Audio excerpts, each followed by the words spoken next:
ایک جملہ کہہ کے لوگ سائڈ پہ ہو جاتے ہیں، بندہ بیچارہ ساری رات تڑپتا رہتا ہے۔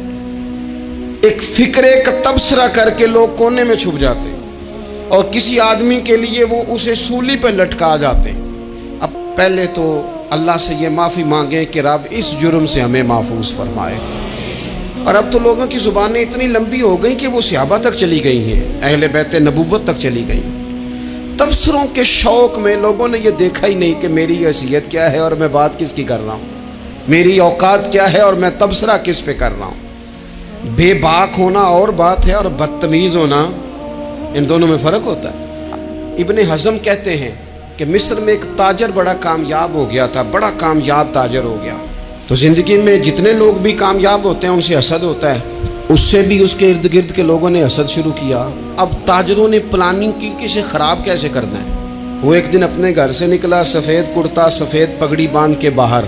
اب 5-6 لوگوں نے پہلے سے منصوبہ بندی کی ہوئی تھی۔ ایک صاحب اسے ملے، کہنے لگے ماشاءاللہ آج تو سفید کرتے پر سبز امامہ، سبز پگڑی بڑی ہی اچھی لگ رہی ہے۔ تو ہنس کے کہنے لگا لگتا ہے آپ سو کے اٹھ کے آئے ہیں، پگڑی تو میری سفید ہے۔ اس نے کہا چلو پگڑی تو سبز ہی ہے، باقی آپ نہیں مانتے تو آپ کی مرضی۔ وہ آگے بڑھا، تو اب چونکہ پلاننگ تھی تو ایک شخص اور ملا، اس نے کہا کیا بات ہے، سفید کرتے پر آپ کا پیلے رنگ کا امامہ کیا جچتا ہے۔ اس نے کہا یار کو خدا کا خوف کر۔ ہنس کے کہا کیا ہو گیا، تیری اینک کا نمبر تو نہیں تبدیل ہونے والا ہوا؟ اور بھائی میں نے تو سفید کرتا اور سفید ہی امامہ باندھا ہے۔ اب 2-3 لوگوں کی دفعہ تو وہ مسکرایا، لیکن وہ ڈھیر سارے لوگوں نے منصوبہ بندی کی تھی۔ وہ جب چوتھے کے پاس گیا تو اس نے بھی کہا کہ کیا بات ہے سفید کرتے پر پیلے رنگ کے امامے کی۔ اس نے کہا پیلا کہاں ہے؟ اب وہ غصے ہونے لگا۔ اب وہ چھٹے کے پاس گیا تو اس نے کہا جناب کیا بات ہے سفید کرتا اور کالا امامہ۔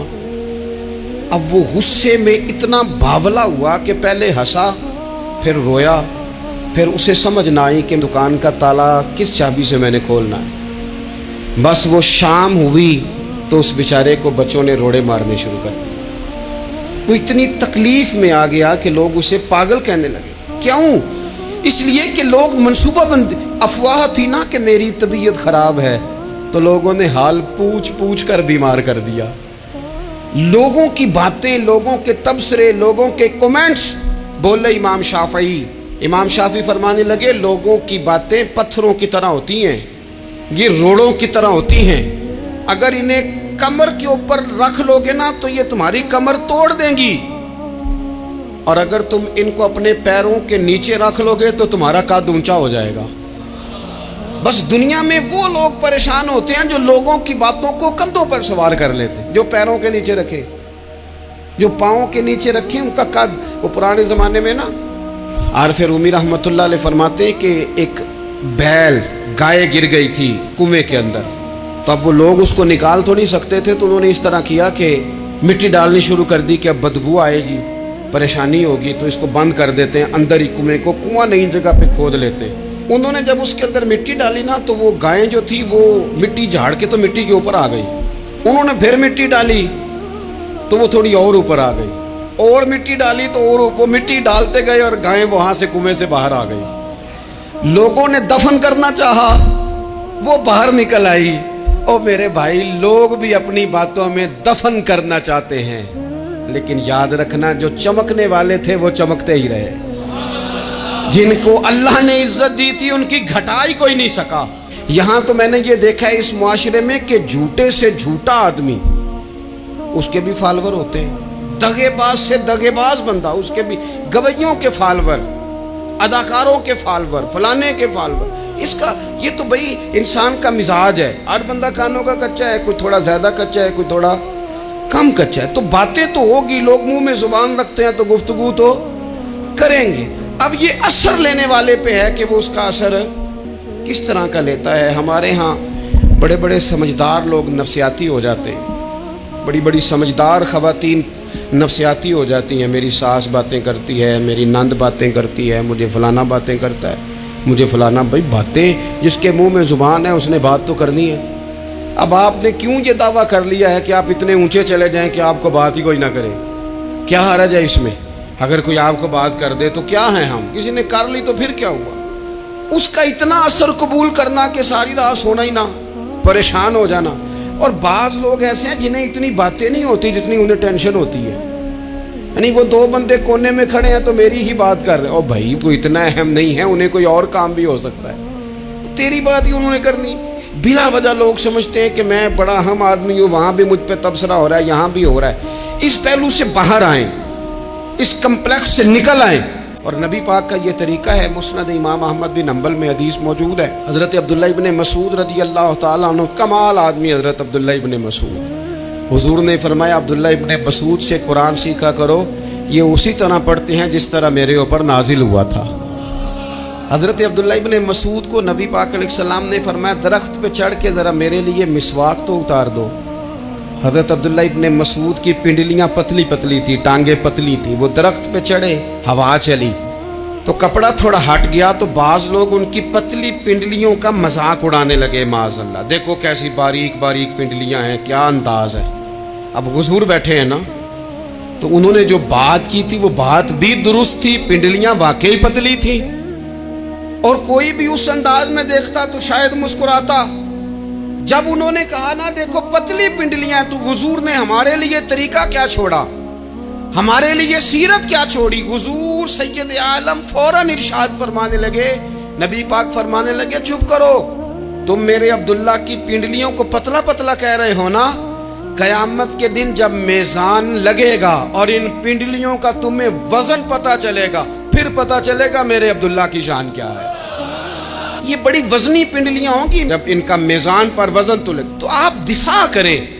نبی پاک صلی اللہ علیہ وسلم نے فرمایا اگر کسی جگہ تیرے بھائی کی عزت پر حملہ ہو رہا تھا اور تو بچانے پر قادر تھا, اور تو نے اس کی عزت سے اس شر کو روک دیا, کہا نہیں یار ایسی بات نہیں ہے, تم غلط کہہ رہے ہو. فرمایا اگر تم کسی کی عزت کا دفاع کرو گے تو فرمایا جہاں تمہاری عزت خراب کی جا رہی ہوگی, رب وہاں تمہاری عزت کا دفاع فرمائے گا, اللہ تمہاری عزت کا محافظ بن جائے گا. لیکن ہم کیا کرتے ہیں, ہم لوگ باتیں کر رہے ہوتے ہیں تو ہم ان باتوں میں ایک بات اور شامل کرتے ہیں, ہم ان باتوں میں ایک بات اور شامل کر لیتے ہیں, اور انداز اختیار کر لیتے ہیں, اور جو آپ کے حق میں ہے اس نے مخالف نہیں ہونا, اور جو مخالف ہے اس نے کبھی حق میں. چھوڑیں, آپ کس کو قائل کر رہے ہیں, جس کی سمجھ میں آتی ہے وہ قبول کرے, نہیں آتی تو دروازہ کھلا ہے, کہیں اور تشریف لے جائے. ہمارا یہ مزاج بن گیا کہ بلا وجہ کی وضاحتیں بھی بندے کو کمزور کرتی ہیں, بلا وجہ ہم کمزور پڑ جاتے ہیں, تھوڑے بے نیاز ہو جائیں. چھوڑیں, اتنی لمبی زبانیں کھول کے لوگوں نے صحابہ کے بارے میں باتیں کی, باتیں ہو رہی ہیں. لوگ جن کو دبانا چاہتے تھے, آج نہیں صوفیاء کی مخالفت شروع ہوئی, ان کے زمانے میں بھی ہوئی, ان کے دور میں ان کے خلاف کتابیں لکھی گئیں. لکھنے والے خدا جانے کہاں ہیں, اور داتا صاحب ہو رہی ہے, خواجہ صاحب ہو رہی ہے. حضور غوث اعظم کے ان کے زمانے میں بھی ایسا نہیں ہوا کہ بڑی خوشی سے لوگوں نے آگے بڑھ کے پھول ڈالے ہوں. ان کے دور میں باقاعدہ جتھے تیار ہوئے, جتھے, اور پورا کام کیا گیا. اور ویسے بھی اگر کوئی شخص آپ کا مخالف ہی نہیں ہے تو پھر آپ کو چمکنے کا مزہ کیسے آئے گا. کوئی تو مخالف ہو نا, کوئی تو ہو نا جو کوئی بات کرے. دیکھیں نا, اگر اندھیرا نہ ہو, رات نہ ہو, تو بلب کی کوئی اہمیت رہ جائے گی. یہ چمکتا ہی تب ہے جب اندھیرا زیادہ ہوتا ہے. ہم کہتے ہیں اندھیرا ہو گیا, اور بھائی تجھے چمکنے کا موقع دیا ہے اندھیرے نے, تجھے اس نے عروج دیا, تندی باد مخالف سے نہ گھبرا اے عقاب, یہ تو چلتی ہے تجھے اونچا اڑانے کے لیے. تو باتوں سے پریشان نہ ہو. میں نے کہا کہ اگر آپ باتوں کا پہاڑ بنا کے اوپر سوار ہو جائیں گے نا تو قد اونچا کریں گی باتیں. جو بندہ ڈسکس ہونے لگ جاتا ہے وہی تو مشہور ہوتا ہے, اسی کی تو بات ہوتی ہے. دیکھیں کیا ہوتا تھا بھلا مکے میں, کوئی بندہ باہر سے آتا تو ابو جال اسے کھڑا کر کے کہتا حضور کے پاس نہ جانا, تو کہتا پتہ تو کروں بھلا نبی پاک کے پاس کیا ہے, پتہ تو کروں بھلا حضور کے پاس کیا ہے. تو جن سے تعارف نہیں ہونا تھا وہ بھی تعارف کرا رہے تھے رسول پاک کا. تو اس لیے باتوں سے گھبرا جانا. ہاں ایک بات ہمیں کتاب و سنت میں ملتی ہے, اس پر ضرور غور کریں, تہمت والی جگہ سے بچیں, تہمت کا موقع نہ دیں. مطلب بلا وجہ ہی اپنے لیے بحث کا دروازہ کھولنا یہ درست نہیں ہے۔ اپنے لیے ہم نا دروازے کھول لیتے ہیں بحث کے، مفت کی بحث ہو رہی ہے، فلانا بھی ڈسکس کر رہا ہے۔ کچھ چیزیں ایسی ہوتی ہیں جو سب کی سمجھ کی نہیں ہوتی، وہ سب کے سامنے ڈسکس کرنا ضروری نہیں ہوتا۔ حضرت سیدنا ابو ہریرہ رضی اللہ تعالیٰ عنہ فرمایا کرتے تھے، مجھے نبی پاک علیہ السلام نے علم کی 2 تھیلیاں دی ہیں، میں نے ایک کھولی ہے تمہارے سامنے، ایک کھولی ہے، دوسری نہیں کھولوں گا، اس لیے کہ ہر بندے کو بات اس کے ظرف کے مطابق کرنی چاہیے، تو موقع نہ دیں۔ نبی پاک صلی اللہ علیہ وسلم نے فرمایا، اس بندے نے اپنی، یہ بخاری میں موجود ہے، فرمایا اس نے اپنی عزت اور اپنی جان کو محفوظ کر لیا جو فتنے والی جگہ سے بچ گیا۔ جہاں تہمت لگ سکتی ہے اس جگہ سے بچیں، جان بوجھ کے لوگوں کو موقع نہ دیں باتیں کرنے کا، جان بوجھ کے موقع نہ دیں۔ جامع ترمذی کے اندر حدیث موجود ہے، حضرت سیدنا عمر فاروق رضی اللہ تعالیٰ عنہ نے ایک موقع پر اجازت مانگی تھی نبی پاک صلی اللہ علیہ وسلم سے، عرض کیا یا رسول اللہ صلی اللہ علیہ وسلم مجھے آپ اجازت دے دیں، میں عبداللہ بن ابی سلول کی گردن اڑا دوں، یہ منافق بار بار آڑے آتا ہے، بار بار تکلیف دیتا ہے، آپ مجھے اجازت دیں میں اسے قتل کر دوں۔ اب وہ چونکہ کلمہ پڑھتا تھا، ساتھ تو رہتا ہی تھا نا، بہت سارے لوگ اسے مسلمان جانتے تھے، تو حضرت سیدنا عمر فاروق رضی اللہ تعالیٰ عنہ نے اجازت چاہی، کہ یا رسول اللہ صلی اللہ علیہ وسلم اگر آپ مجھے اجازت دے دیں، یہ ترمذی میں موجود ہے، یعنی آپ اس جگہ سے بچیں جہاں تہمت لگ سکتی ہے، جہاں بلا وجہ کسی شخص کو شر پھیلانے کا موقع مل سکتا ہے۔ یا رسول اللہ مجھے اجازت دے میں عبداللہ بن ابی سلول کی گردن اڑا دوں، تو نبی پاک صلی اللہ علیہ وسلم نے فرمایا کہ عمر اگر میں تمہیں ایسا کرنے کی اجازت دوں گا تو لوگ کہیں گے کہ وہ اپنے قریبیوں کو انہوں نے مروانا شروع کر دیا ہے، ساتھ والوں کو ہی مروانا شروع، لوگ تو اسے مسلمان سمجھتے ہیں، تہمت والی جگہ سے۔ بلکہ بخاری شریف میں اسی طرز کا ایک اور پیغام بھی ہمارے لیے موجود ہے۔ یہ جو حرم شریف آج ہمارے سامنے ہے نا، بیت اللہ شریف، اس میں ایک پیچھے مقام ہے جس کو حتیم کہا جاتا ہے، یہ خانہ کعبہ کا حصہ ہے۔ حضور صلی اللہ علیہ وسلم کے اعلان نبوت سے پہلے جب قریش مکہ نے اسے تعمیر کیا نا دوبارہ سے، تو انہوں نے چندے کا کوئی اس طرح کا مزاج بنایا تھا کہ اس بندے سے پیسے لینے ہیں جس کے بالکل ہی جائز ہو۔ اس ترتیب سے انہوں نے خانہ کعبہ کی تعمیر کی کہ پھر وہ ساری تعمیر نہ کر سکے، حتیم باہر رہ گیا۔ تو نبی پاک صلی اللہ علیہ وسلم نے ایک دن فرمایا، بخاری میں موجود ہے، حضور فرمانے لگے، عائشہ اگر تمہاری قوم جاہلیت کے قریب نہ ہوتی، کیونکہ ابھی قریب جاہلیت چھوٹی ہے نا، ابھی لوگوں نے کلمہ پڑھنا شروع کیا ہے، فرمایا اگر یہ جاہلیت کے قریب نہ ہوتے تو میں کعبے کو انہی بنیادوں پر دوبارہ بنا دیتا جن بنیادوں پر حضرت ابراہیم علیہ السلام نے بنایا تھا، لیکن چونکہ یہ جاہلیت کے قریب ہیں، ان کی سمجھ میں چیز نہیں آئے گی، یہ شک میں پڑ جائیں گے، پریشان ہو جائیں گے، لہذا میں یہ کام نہیں کرتا۔ بہت ساری چیزیں ایسی ہیں کہ جن کی وجہ سے بعض سادہ لوگ ابہام کا شکار ہوتے ہیں، ابہام کا۔ ہمارے علماء نے اس طرح کیا کہ بڑے طے کر کے عقائد کے عنوانات امت تک پہنچائے۔ ہر آدمی ہر شعبے کا اسپیشلسٹ نہیں ہوتا، بہت سارے لوگ باتیں مریض کے سامنے کرنے والی نہیں ہوتی، وہ صرف لواحقین کو بتانے والی ہوتی۔ پھر کچھ لوگ اور آئے جنہوں نے کہا کہ ہم تو ایفیشنسی دکھائیں گے، کچھ خاص ہر بات کھول کر لوگوں کے سامنے رکھیں گے، اس کا نقصان پھر یہ ہوتا ہے کہ سادہ لوگ مشکلات کا شکار ہوتے ہیں۔ وہ پھر جب کہتے ہیں ہر چیز ڈسکس کر لینی چاہیے تو پھر باتیں دور نکل جاتی ہیں۔ پھر لوگوں نے انبیاء کرام علیہم السلام کی اجتہادی خطاؤں کو ڈسکس کرنا شروع کیا۔ ربنا ظلمنا انفسنا، اگر حضرت آدم یہ لفظ کہیں تو ان کے لیے تو ٹھیک ہے، لیکن اگر کوئی غلام اور امتی اور بیٹا اٹھ کے یہ لفظ کہے تو اس کے لیے ٹھیک نہیں ہے۔ تو میرے عزیز ایسے کام نہ کریں جس کی وجہ سے بلا وجہ بحث کا۔ ہمارے یہاں کچھ لوگوں کو شوق ہے خبروں میں رہنے کا، وہ ایسی باتیں چھیڑتے ہیں جن سے نہ وہ خبروں میں رہ سکیں۔ میں نے دیکھا ہے وہ کہتے ہیں جی میں نے کوئی انوکھی بات کرنی ہے۔ بھئی انوکھی بات کرنے سے بندہ مشہور تو ہو جاتا ہے۔ ہمارے زمانے میں مشہور ہی وہ ہوتا ہے جو دوسروں سے ذرا ہٹ کے بات کرے، انوکھی کرے۔ وہ ہمارے لطیفہ لکھا ہے نا، ایک اہل عرب کا، ایک ہجا نام کا عربی کا ایک لطائف سنانے والا شاعر ہے، تو وہ کہتا ہے کہ ایک شخص نے ایک دفعہ کہہ دیا تھا گدھا کھانا جائز ہے. بڑے بڑے علماء اس کے گھر چلے گئے کہ بھئی کوئی دلیل، کوئی جزیہ، کوئی کہاں سے، کوئی کتاب، کوئی حوالہ، کوئی شے. اس نے کہا روز آؤ گے ایک ایک بندے کو بتاؤں گا، کٹھا ہی اسٹیج لگاؤ، ایک کی دفعہ حوالے دیتا ہوں، روز نہیں دیے جاتے. وہ اسٹیج لگ گیا، دنیا جمع ہو گئی، جنہوں نے کبھی ٹائم نہیں نکالنا. تو یہ ذرا انوکھی بات جو کر رہا تھا، تو سارے لوگ آ گئے. تو وہ اسٹیج پہ چڑھا تو کہنے لگا مجھے جانتا کوئی نہیں تھا. چلو اب بدنام جو ہوں گے تو کیا نام نہ ہوگا. اب قیامت تک کہو گے تو صحیح نا، اس مولوی دے گھر جنہیں ایک بار آخیا نہیں سی گدا کھانا جائز ہے، چلو بدنام جو ہوں گے تو کیا. تو بہت سارے ایسے لوگ ہیں جو ہیں بدنام، پر چلو نام تو ہو گیا نا. بدنامی صحیح، شرارت صحیح، شیطانیت صحیح، لیکن نام تو ہو گیا. تو اس لیے کوئی ایسا انوکھا کام جس سے لوگوں کی، میں آپ سے بڑی گزارش سے عرض کروں، اعلیٰ حضرت بریلوی رحمۃ اللہ علیہ نا، لالٹین کے اندر مٹی کا تیل جلایا جاتا ہے ہمارے ہاں. تو مٹی کا تیل ظاہر ہے اس سے بدبو آتی ہے، تو مسجد میں وہ جلانا جائز نہیں تھا. تو ایک صاحب ارنڈی کا تیل لائے، وہ خوشبو والا ہوتا ہے، وہ لا کے انہوں نے نا اعلیٰ حضرت بریلوی رحمۃ اللہ علیہ کو لالٹین میں ڈال کے دیا اور کہا کہ یہ مسجد میں اس کو جلاتے ہیں چونکہ اس کے اندر سے خوشبو آتی ہے، بدبو نہیں آتی. تو وہ جو شرعی عذر ہے نا، حضور نے فرمایا کہ جمعے والے دن غسل کر کے آؤ تاکہ کسی کے پسینے سے ایک دوسرے کو تکلیف نہ ہو.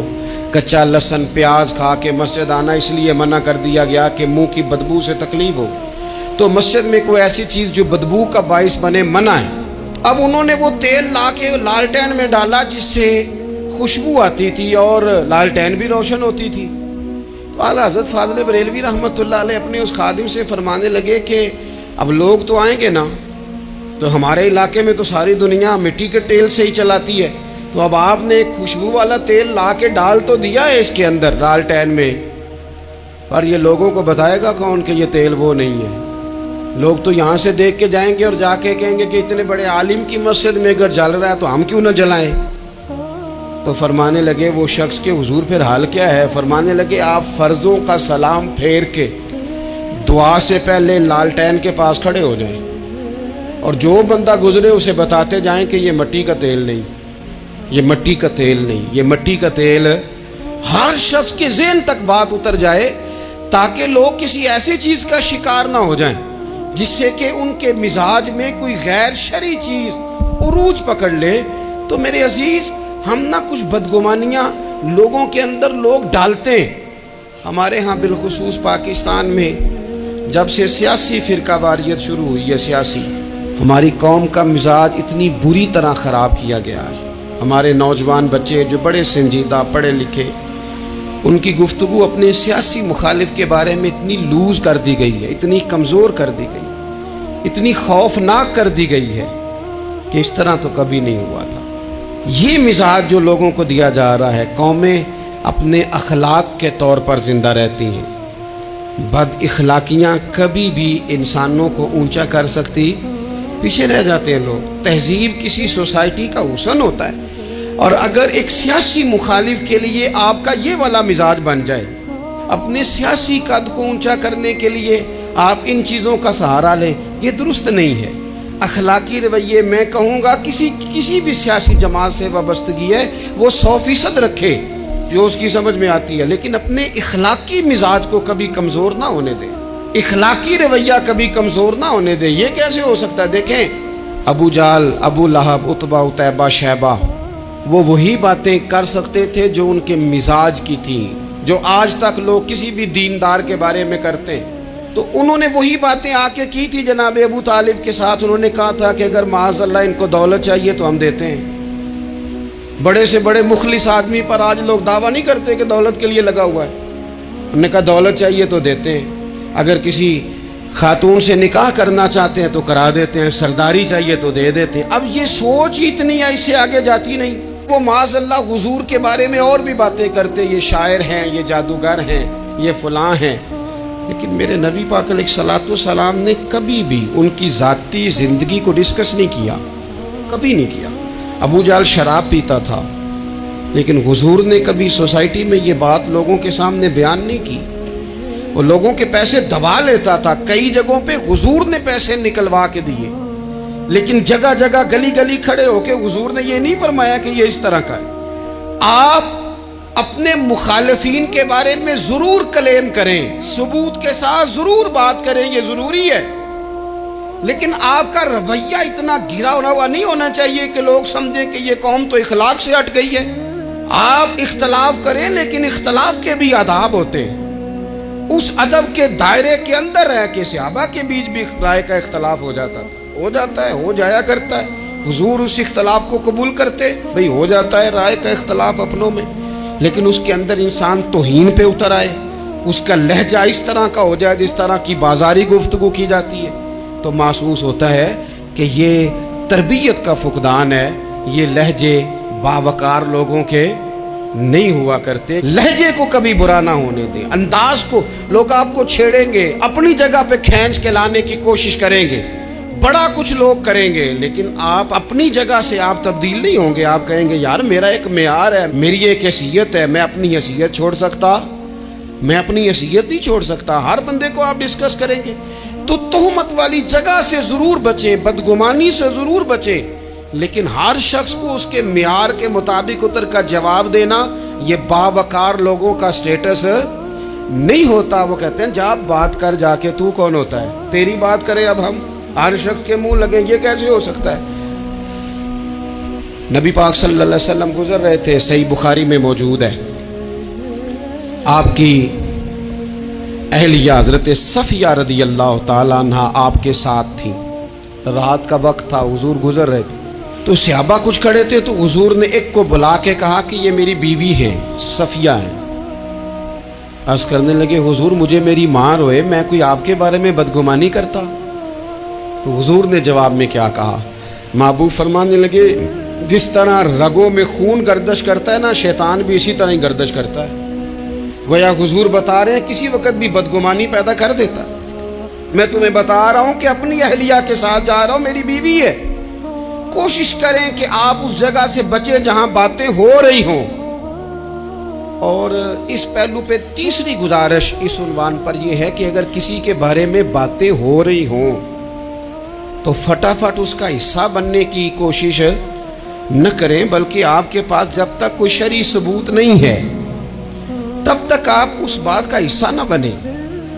ہمارے ہاں بات ہو رہی ہوتی ہے تو 2-4 بندے دوڑ کے نا اپنا بھی حصہ ڈالتے ہیں, بلکہ میں بڑی ذمہ داری سے یہ بات عرض کروں گا, بات لمبی ہوتی تب ہے جب کوئی بندہ درمیان میں کہہ دیتا ہے نا نہیں تجھے تو تھوڑا پتہ ہے, تھوڑا میں بھی کرتا ہوں. وہ کئی دفعہ وعدہ معاف گواہ بن جاتا ہے, جا کے دوسروں کو خبر کرتا ہے اس نے یہ کہا ہے. حالانکہ بندہ اس سے پوچھے کہ اگر انہوں نے کہا تھا تو اتنا سجن تھا تو وہاں جواب دے کے کیوں نہیں آیا, تجھے چاہیے تھا وہیں جواب دیتا, وہیں جا کے جواب دے دیتا. ایک بزرگ کی خدمت میں ایک دفعہ حاضر تھا, ایک بڑے عالم تھے, تو ان کے پاس آ کے ایک شخص نے کہا کہ فلاں آدمی آپ کے بارے میں یہ بات کر رہا تھا. تو وہ ہنس پڑے, فرمانے لگے پھر آپ کہاں تھے؟ کہنے لگے میں وہیں تھا. فرمانے لگے میرا اور آپ کا رشتہ کس طرح کا ہے؟ کہنے لگا جی میں تو شاگرد ہوں, ارادت مند ہوں.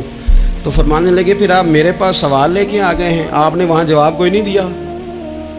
فرمانے لگے اب تو میرے سامنے بیٹھ, پہلے اس سوال کا جواب میں تجھے دوں, پہلے تجھے قائل کروں. اگر تو قائل ہوتا نا تو پھر تو یہ بات لے کے میرے پاس نہ آتا, پھر تو وہاں تو کلیئر کر آتا. تیرے اندر کجی ہے, تو بات کا حصہ بنا ہے, اور میرے نزدیک اس سے بڑا تو مجرم ہے کہ تو نے بات کو سنا ہے. وہ تو کوئی ہے, اور تو اپنا تھا, تو نے اپنا ہو کے یہ باتیں سنی, تو نے ہاں کی, تو وہاں بیٹھا رہا, تو اپنا تھا. اور حضور نے فرمایا محبت تو بندے کو اندھا بہرا اور گونگا کر دیتی ہے. جو کسے دا عاشق ہوئے ہوتے گالو سے دی کردا ہے, 100 مکر بہانے کر کے او دے مرنے مردا ہے. تو نے سن کیسے لی, تیرے کانوں نے گوارا کیا؟ پہلے تو مطمئن ہو نا. تو اگر مطمئن ہوتا تو بات آگے وہیں جواب دے کے آتا. جب تو ہی غیر مطمئن ہے تو میں کسی اور کو کیا جواب دوں؟ تو مدد کریں اپنے بھائی کی اس معاملے میں کہ اگر آپ کلیئر ہیں تو پھر آپ اسے وہیں کلیئر کریں, کہیں یار میری بات سن, یہاں تک تو بات ٹھیک ہے, اس بات کا میں گواہ ہوں, یہ ہو سکتی نہیں. کچھ بے نیاز بنے, طبیعت کوئی بے نیاز, ہم نہ بے نیاز نہیں ہوتے، ہر بات کو سوچتے ہیں، ہر بات کی وہ جی وہ فلانے نے پتہ کیا کہا ہے، تو بڑی معذرت سے بالخصوص خواتین کا مسئلہ ہوتا ہے، وہ کہتے ہیں پوری دسو، نہیں دسو نے آکھیا کی بھئی آپ نے کیا کرنا ہے، اس کے لیے پھانسی کا حکم لگانا ہے، آپ نے چھوڑ دے، بات ہو گئی، ختم ہو گئی۔ اپنی زندگی میں تھوڑی سی بے نیازی بھی پیدا کریں، تھوڑی سی بے نیازی، ہر ایک کی بات سننا، ہر ایک کی بات پر غور کرنا، ہر بندے پر تبصرہ شروع کر دینا، وہ تو تکلیف آ جائے گی۔ وہیں سے جہاں سے بات شروع کی تھی پھر وہیں لاتا ہوں کہ باتوں کا اثر لیں لیکن صرف خیر کی باتوں کا اثر لیں، لیکن صرف اچھے لوگوں کی باتوں کا۔ ہر ایک کی بات کا اثر لوگے، لوگ دو قدم نہیں چلنے دیں گے۔ اور دوسرا، میں آپ کو بڑی ذمہ داری سے عرض کرتا ہوں، ہم ویژن والے لوگ ہیں، ہماری 1400 سال کی تاریخ ہے، ہم ویژن والے لوگ ہیں۔ یہ نہیں ہے کہ ادھر ایک بندہ آیا تو تھوڑی سی ہم اس کے پیچھے چلے جائیں گے، پھر کل ایک اور آئے گا تو تھوڑا سا اس کے پیچھے چلے جائیں گے۔ یہ تو وہ لوگ ہوتے ہیں جن کے پیچھے بنیاد نہیں ہوتی، اور جن کی پوری بنیادیں ہونا۔ وقت زیادہ ہو گیا، ورنہ میں آپ کو اپنی سند پڑھ کے بتاتا کہ ہماری سند امام بخاری تک کیسے جاتی ہے اور امام بخاری کی رسول پاک تک کیسے جاتی ہے۔ یہ تو ایک تسلسل ہے۔ تو اس لیے بڑی جلدی آزمائش کا شکار نہ ہوا کریں۔ باتیں کس لیے ہیں؟ جو بندہ ویلا ہے اس نے بھی 4 باتیں، تو ہر بات کا اثر نہ لیں۔ بالخصوص جوانوں سے کہتا ہوں، ٹارگٹ اچیو کرنے کے لیے سب سے پہلے تو مقاصد کا تعین کرے، جانا کدھر، اور پھر اس پہ لگ پڑے۔ باتیں ہوتی رہیں گی لیکن باتوں کو پشت پہ سوار نہیں کرنا، باتوں کو پاؤں کے نیچے رکھنا ہے، قد اونچا ہو جائے گا، قد اونچا ہو جائے گا۔ پشت پہ سوار کرو گے تو گردن ٹیڑھی کر دیں گے۔ آپ بس بڑھتے جائیں۔ گھوڑا جب دوڑتا ہے تو اس کے پیروں کو جھاڑیاں لگتی ہیں، لیکن اگر دوڑتا رہے تو کوئی جھاڑی کہیں رہ جاتی ہے، کوئی کہیں رہ جاتی ہے۔ باقی مخلوق کرتی ہے باتیں، وہ کرتی رہے گی۔ آپ آگے بڑھیں، سفر کرتے رہیں۔ بہت سارے باتیں کرنے والے وہیں رہ جاتے ہیں اور کام کرنے والے کہیں کے کہیں پہنچ جاتے ہیں۔ باتیں کرنے والوں میں سے نہ ہوں، کام کرنے والوں میں سے ہوں۔ اللہ توفیق عطا فرمائے۔ آخر دعوانا الحمدللہ رب العالمین۔